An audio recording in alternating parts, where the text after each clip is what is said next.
മധ്യകേരളത്തിലാണ് ഇപ്പോൾ ഏറ്റവും കൂടുതൽ നാശനഷ്ടങ്ങൾ റിപ്പോർട്ട് ചെയ്തിട്ടുള്ളത് അല്ലേ? പെരുമഴ പെയ്തുകൊണ്ടിരിക്കുകയാണ് പലയിടങ്ങളിലും. ഇപ്പോൾ മഴയ്ക്ക് നേരിയ ശമനമുണ്ടെങ്കിലും വരും മണിക്കൂറിൽ പെരുമഴ ഉണ്ടാകുമെന്നുള്ള മുന്നറിയിപ്പോടെ ജാഗ്രത പാലിക്കാനാണ് ജില്ലാ ഭരണകൂടം അടക്കം നിർദ്ദേശം നൽകിയിരുന്നത്. നമുക്ക് കോട്ടയത്തേക്ക് പോകാം അല്ലേ? ഗൂഗിളുണ്ട്, സുബിനുണ്ട്, അവരവിടെ നിൽക്കുന്നുണ്ട്. അവരിലേക്ക് നമുക്ക് മടങ്ങി എത്തേണ്ടതുണ്ട്. അപ്പം മിഥുൻ മുരളിയിലേക്ക്. Mithun, good morning. കോട്ടയം നഗരം അടക്കം പ്രത്യേകിച്ച് പാലയടക്കം വെള്ളത്തിനടിയിലായ ഒരു സാഹചര്യമാണ് നിലവിലുള്ളതെന്ന് തോന്നുന്നു. പ്രത്യേകിച്ച് നദികൾ കരകവിഞ്ഞ് ഒഴുകുന്ന ഒരു സാഹചര്യം കൂടിയുണ്ട്. അതുകൊണ്ട് തന്നെ എത്രത്തോളം ജാഗ്രതയിലാണ് കോട്ടയം ജില്ലകളിൽ അതും റിപ്പോർട്ട് ചെയ്തിട്ടുണ്ട്. അതുകൊണ്ട് തന്നെ എത്രത്തോളം ജാഗ്രതയിലാണ് ജില്ലാ ഭരണകൂടം? മിഥുൻ,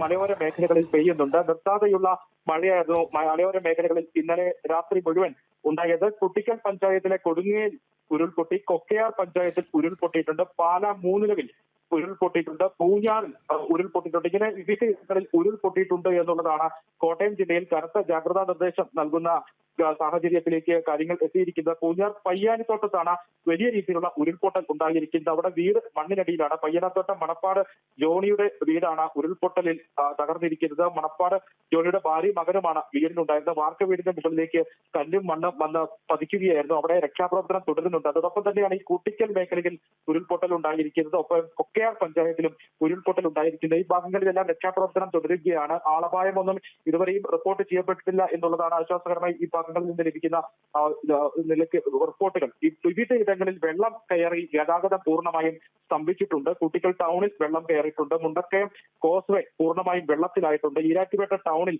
പ്രളയ സമാനമായി ടൗൺ വെള്ളത്തിൽ മുങ്ങി എന്ന് പറയാവുന്ന സാഹചര്യമാണ്. പാലാ നഗരത്തിൽ വെള്ളം കയറിയിട്ടുണ്ട്. നിരവധി കടകമ്പോളങ്ങൾ വെള്ളത്തിൽ മുങ്ങിയിരിക്കുകയാണ്. ഈ പറഞ്ഞ പ്രദേശങ്ങളിലെല്ലാം മുണ്ടക്കയം, ഈരാറ്റുപേട്ട, കുമളി, കുട്ടിക്കൽ തുടങ്ങിയ മേഖലകളിലെല്ലാം പൂർണ്ണമായും വെള്ളം കയറി ആ ഭാഗങ്ങളിലുള്ള കടകമ്പോളങ്ങൾ വെള്ളത്തിൽ മുങ്ങിയിരിക്കുന്നു. നിരവധിയായിട്ടുള്ള ഈ സാധന സാമഗ്രികളെല്ലാം നശിച്ചു പോകുന്ന സാഹചര്യം ഈ ഭാഗങ്ങളിലെല്ലാം ഉണ്ടായിട്ടുണ്ട്. ഒപ്പം തന്നെ കൊടുങ്ങൂർ മേഖലയിൽ അതിശക്തമായ വെള്ളപ്പൊക്കമാണ് ഉണ്ടായിരിക്കുന്നത്. വീടുകളിലേക്ക് വെള്ളം കയറി ഈ ഭാഗങ്ങളിലുള്ള വീടുകളിലെ ആളുകൾ ടെറസിന് മുകളിൽ അഭയം പ്രാപിച്ചിരിക്കുകയാണ്. അങ്ങനെ വിവിധ ഇടങ്ങളിൽ ഉരുൾപൊട്ടലും മണ്ണിടിച്ചിൽ ഭീഷണിയൊക്കെ നിലനിൽക്കുന്നത് കൊണ്ട് തന്നെ ഈ ഭാഗങ്ങളിൽ ക്യാമ്പുകൾ തുറന്നിട്ടുണ്ട്. നിലവിൽ 6 ദുരിതാശ്വാസ ക്യാമ്പുകളാണ് കോട്ടയം ജില്ലയിൽ തുറന്നിരിക്കുന്നത്. പ്രധാനമായും മുണ്ടക്കയം, ഈ പാല, ഈരാറ്റുപേട്ട മേഖലകളിലൊക്കെയാണ് ക്യാമ്പുകൾ തുറന്നിരിക്കുന്നത്. വിദ്യാഭ്യാസ സ്ഥാപനങ്ങൾക്ക് അവധി നൽകിയിട്ടുണ്ട്. കൺട്രോൾ റൂം തുറന്നിട്ടുണ്ട്. വിവിധ മേഖലകളിൽ കൺട്രോൾ റൂമുകളിലേക്ക് വിളിച്ച് ദുരിതാശ്വാസ പ്രവർത്തനങ്ങൾ ഏകോപിപ്പിക്കണമെന്നുള്ള ജാഗ്രതാ നിർദ്ദേശമാണ് ജില്ലാ ഭരണകൂടം നൽകിയിരിക്കുന്നത്. പ്രധാനമായും ഈ കോട്ടയം കുമളി റൂട്ടിൽ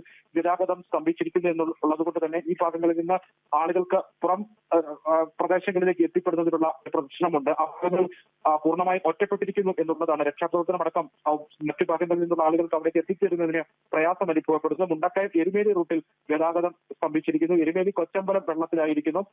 PSC പരീക്ഷകളടക്കം ഇത് നടക്കുന്നുണ്ട് എന്നുള്ളതാണ് ഉദ്യോഗാർത്ഥികൾ ആശങ്കയായി നമ്മളെ അറിയിക്കുന്ന ഒരു വിവരം. അതുകൊണ്ട് ഈ ഭാഗങ്ങളിൽ ഒറ്റപ്പെട്ടു പോയിരിക്കുന്ന പ്രദേശങ്ങളിൽ നിന്ന് പുറം ഭാഗങ്ങളിലേക്ക് ആളുകൾക്ക് എത്തിച്ചേരാൻ സാധിക്കുന്നില്ല എന്നുള്ള ആ ഒരു പ്രശ്നം കൂടി നിലനിൽക്കുന്നുണ്ട്. എരുമേലി കൊരട്ടിയിൽ വെള്ളം കയറിയിരിക്കുന്നു. വീടുകളിൽ ഈ ഭാഗങ്ങളിലെല്ലാം കിഴക്കൻ മേഖലകളിലെ വീടുകളിലെല്ലാം വെള്ളം കയറി ആളുകൾ ടെറസിന് മുകളിൽ അടക്കം അഭയം പ്രാപിച്ചിരിക്കുകയാണ്. ഈ ഭാഗങ്ങളിൽ നിന്ന് ഫയർഫോഴ്സ് ഉൾപ്പെടെ എത്തി ഇവരെ പുറത്തേക്ക് ഇറക്കുന്നതിനുള്ള രക്ഷപ്പെടുത്തുന്നതിനുള്ള മറ്റ് ദുരിതാശ്വാസ കേന്ദ്രങ്ങളിലേക്ക് മാറ്റുന്നതിനുള്ള രക്ഷാപ്രവർത്തനങ്ങളാണ് ഇപ്പോൾ ഫയർഫോഴ്സിന്റെയും മറ്റും ഭാഗങ്ങളിൽ നിന്ന് ഉണ്ടായിക്കൊണ്ടിരിക്കുന്നത്. എന്തായാലും വിവിധ ഇടങ്ങളിൽ ഉരുൾപൊട്ടിയിട്ടുണ്ട് എന്നുള്ളതാണ് ജില്ലയിൽ ആശങ്ക ഉണ്ടാക്കുന്ന ഒരു കാര്യം. അത് കൊക്കയാർ, മുണ്ടക്കയം ഭാഗം, മറ്റ് മണ്ണിടിച്ചിലുള്ള പ്രദേശങ്ങൾ, ഈ ഭാഗങ്ങളിലെല്ലാം ആശങ്ക നിലനിൽക്കുന്നുണ്ട്. എത്രയും വേഗം ഈ ഭാഗങ്ങളിലുള്ള ആളുകൾ മാറി താമസിക്കണമെന്നുള്ള ഒരു നിർദ്ദേശം ജില്ലാ ഭരണകൂടം നൽകിയിട്ടുണ്ട്. അതോടൊപ്പം തന്നെ ഈ മീനച്ചിലാറിന്റെയും മണിമലയാറിന്റെയും നദി ജലനിരപ്പ് ക്രമാതീതമായി ഉയരുന്ന ഒരു സാഹചര്യമുണ്ട്. ഈ നദിയുടെ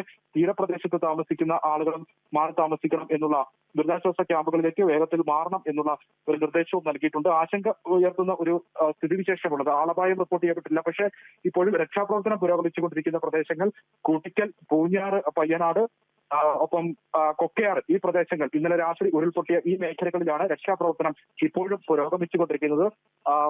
പരമാവധി ആളുകളെ ഇവിടെ നിന്ന് മാറ്റി പാർപ്പിക്കുന്നതിനുള്ള നടപടികളാണ് ജില്ലാ ഭരണകൂടത്തിന്റെയും മറ്റു സുരക്ഷാ ഉദ്യോഗസ്ഥരുടെയും ഭാഗങ്ങളിൽ നിന്ന് ഈ ഒരു സമയം ഇപ്പോൾ ഉണ്ടായിക്കൊണ്ടിരിക്കുന്നത്. പുലർച്ചെ സമയത്തും മഴ നിൽക്കുന്നില്ല, മഴ ശക്തമായി തന്നെ തുടരുന്നുണ്ട് എന്നുള്ളതാണ് ഈ കിഴക്കൻ മേഖലയിൽ ജാഗ്രത തുടരുന്നതിനുള്ള ഒരു നിർദ്ദേശമായി ജില്ലാ ഭരണകൂടം മുന്നോട്ട് വെക്കുന്നത്. ഇപ്പോൾ കോട്ടയം നഗരം മറ്റു പ്രദേശങ്ങളിലൊന്നും മഴ അല്പം ശമനം നേരിടുന്നുണ്ടെങ്കിലും കിഴക്കൻ മേഖലയിൽ ഇന്നലെ രാത്രി മുതൽ ശക്തമായ മഴ പെയ്ത് ഇത്രയും പ്രശ്നങ്ങൾ ആശങ്ക ഉണ്ടാക്കിയിരിക്കുന്ന കിഴക്കൻ മേഖലകളിൽ ശക്തമായി തന്നെ മഴ തുടരുകയാണ് എന്നുള്ളതാണ് നിലവിൽ ഏറ്റവും ജാഗ്രത ജില്ലയിൽ പുലർത്താൻ ജില്ലാ ഭരണകൂടത്തിന്റെ നിർദ്ദേശം ഉണ്ടാകുന്ന ഒരു കാര്യം. എന്തായാലും കോട്ടയത്ത് മഴയ്ക്ക് ഒരു ശമനമുണ്ട്, പക്ഷേ ഈ കിഴക്കൻ മേഖലയിലെ മഴ അത് വലിയ ആശങ്ക ഉണ്ടാക്കുന്നുണ്ട്. നമുക്ക് ഒരിക്കൽ കൂടി ഇടുക്കിയിലേക്ക് പോകാം അല്ലെ കെ പി? കാരണം അവിടെ അടൂർ മലയിലാണ് ഒരു മരണം ഇതിനോടകം തന്നെ റിപ്പോർട്ട് ചെയ്തത്. സുബിനിലേക്ക്. സുബിൻ, ഇതിനോടകം തന്നെ ഒരു മരണം റിപ്പോർട്ട് ചെയ്യപ്പെട്ടിട്ടുണ്ട്. ഒപ്പം തന്നെ ഉരുൾപൊട്ടൽ വലിയ ആശങ്കയുള്ള മണിക്കൂറുകളാണ്. ഒപ്പം തന്നെ നാളെ ഞായറാഴ്ചയാണ്, വിനോദസഞ്ചാരികൾ എത്തുന്ന സമയം കൂടിയാണല്ലോ. എന്താണ് നിലവിലത്തെ സാഹചര്യം? മഴ ഒന്ന് ശമിച്ചിട്ടുണ്ടോ? അവിടെ രക്ഷാപ്രവർത്തനം അത് എങ്ങനെയാണ്? ഒപ്പം തന്നെ വീടുകളിൽ വെള്ളം കയറിയിട്ടുണ്ട്, ആളുകളെ മാറ്റിപ്പാർപ്പിച്ചിട്ടുണ്ടോ? എന്താണ് സുബിൻ? ഇടുക്കിയിൽ മഴയ്ക്ക് നേരിയ ശമനമുണ്ട്. ഇപ്പോൾ മഴ മാറി നിൽക്കുന്ന ഒരു സാഹചര്യമാണ്. ഇപ്പോൾ ഞാൻ മുമ്പ് സൂചിപ്പിച്ചിരുന്നതുപോലെ ഈ KK റോഡിൽ നിന്നുള്ള വെള്ളം ഒരു ഭാഗത്തു നിന്ന് ഇറങ്ങി തുടങ്ങിയിട്ടുണ്ട്. പക്ഷേ വീടുകളിൽ നിന്നും വെള്ളം താഴേക്ക് ഇറങ്ങിയില്ല. അതിനിയും മണിക്കൂറുകൾ എടുക്കും ഈ വീടുകൾക്കുള്ളിൽ നിന്ന്. ഇവിടെ ഏകദേശം 6ഓളം വീടുകൾ പൂർണ്ണമായും വെള്ളത്തിന് അടിയിലാണ്. പകുതിയോളം വെള്ളം നിറഞ്ഞിരിക്കുകയാണ്. വെള്ളം ഇറങ്ങിയെങ്കിൽ മാത്രമേ ആളുകൾക്ക് ഈ വീടിനുള്ളിലേക്ക് പ്രവേശിക്കാൻ കഴിയൂ എന്നുള്ളതാണ് ഏറ്റവും പ്രധാനപ്പെട്ട കാര്യം. നിലവിൽ മഴ മാറി നിൽക്കുന്നു എന്നുള്ളതുകൊണ്ട് തന്നെ ഈ വെള്ളം കയറിയ ഭാഗത്ത്, അതായത് വണ്ടിപ്പെരിയാർ ഉൾപ്പെടെയുള്ള സ്ഥലങ്ങളിൽ നിന്ന് ഇത്തരത്തിൽ നിലവിൽ ഏലപ്പാറ ഉൾപ്പെടെയുള്ള സ്ഥലങ്ങളിൽ നിന്ന് നിലവിൽ വെള്ളം ഇറങ്ങി തുടങ്ങിയിട്ടുണ്ട്. നിലവിൽ കോലാഹലമേട്ടിൽ ഒരു വീടിന് മുകളിലേക്ക് മണ്ണിടിഞ്ഞ് വീണ്ടിരുന്നു. ഇവിടെ ഒരാൾ മണ്ണിടിഞ്ഞ് ഈ വീടിന് മുകളിലേക്ക് ഇഴുകയാണ്. ഒരാൾ ഒരു പുരുഷനുണ്ടായിരുന്നു, ഒരാളാണ് ഉണ്ടായിരുന്നത്. അയാൾക്ക് മരണം സംഭവിച്ചിട്ടുണ്ട്. അത്തരത്തിൽ ഇടുക്കിയിൽ ഈ കഴിഞ്ഞ ഒറ്റ രാത്രി കൊണ്ട് പെയ്തിറങ്ങിയ മഴയിൽ അല്ലെങ്കിൽ മഴക്കെടുതിയിൽ 2 മരണം സംഭവിച്ചു എന്നുള്ളതാണ് ഏറ്റവും ദുഃഖകരമായിട്ടുള്ള വാർത്ത. നിലവിൽ മറ്റിടങ്ങളിൽ അതീവ ജാഗ്രതാ നിർദ്ദേശം ജില്ലാ ഭരണകൂടം പുറപ്പെടുവിച്ചിരിക്കുകയാണ്. ഈ ജില്ലയിലേക്ക് വരുന്ന വിനോദസഞ്ചാരികൾ അതീവ ജാഗ്രത പുലർത്തണം. അതായത് ഈ ശനി ഞായർ ദിവസങ്ങളിൽ വാഗമൺ, മൂന്നാർ ഉൾപ്പെടെയുള്ള മേഖലകളിൽ വിനോദസഞ്ചാരികളുടെ തിരക്ക് വർദ്ധിക്കുന്ന ദിവസങ്ങളാണ്. ഈ മൂന്നാർ ഉൾപ്പെടെയുള്ള മേഖലകളിൽ ഈ ദേശീയപാത നിർമ്മാണവുമായി ബന്ധപ്പെട്ട് മണ്ണിടിച്ചിൽ സാധ്യതകൾ നിലനിൽക്കുന്നുണ്ട്.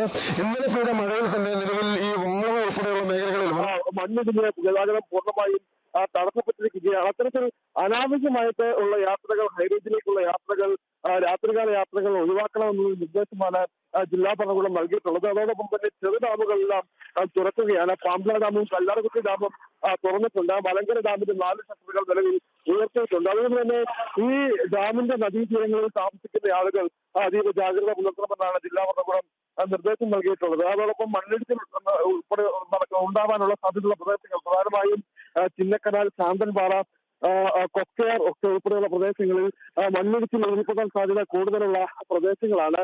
അവിടെയും ഈ അടിയന്തര സാഹചര്യങ്ങൾ ഉണ്ടായാൽ നേരിടാനുള്ള ക്രമീകരണങ്ങൾ ഏർപ്പെടുത്തിയിട്ടുണ്ട്.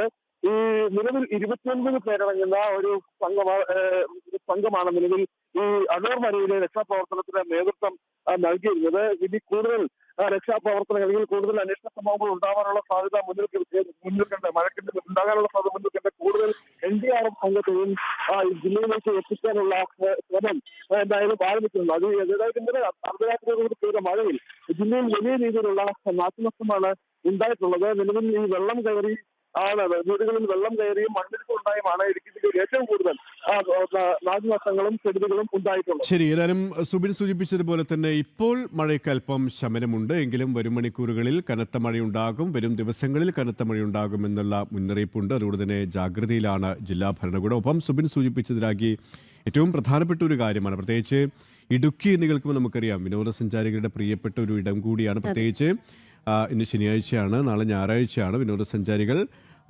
കൂടുതൽ എത്താനുള്ള ഒരു സാധ്യതയുണ്ട്. അതുകൊണ്ട് തന്നെ അവർ കൂടി ഒരു ജാഗ്രതയുണ്ട്. ഒപ്പം തന്നെ അനാവശ്യ യാത്രകൾ ഒഴിവാക്കുക. ഒപ്പം തന്നെ സുബിൻ ചൂണ്ടിക്കാട്ടുകയുണ്ടായി മഴക്കെടുതിയിൽ ഇതിനോടകം തന്നെ 2 മരണങ്ങൾ ജില്ലയിൽ റിപ്പോർട്ട് ചെയ്യപ്പെട്ടിട്ടുമുണ്ട്. വലിയ ആശങ്കയുള്ള മണിക്കൂറുകളാണ്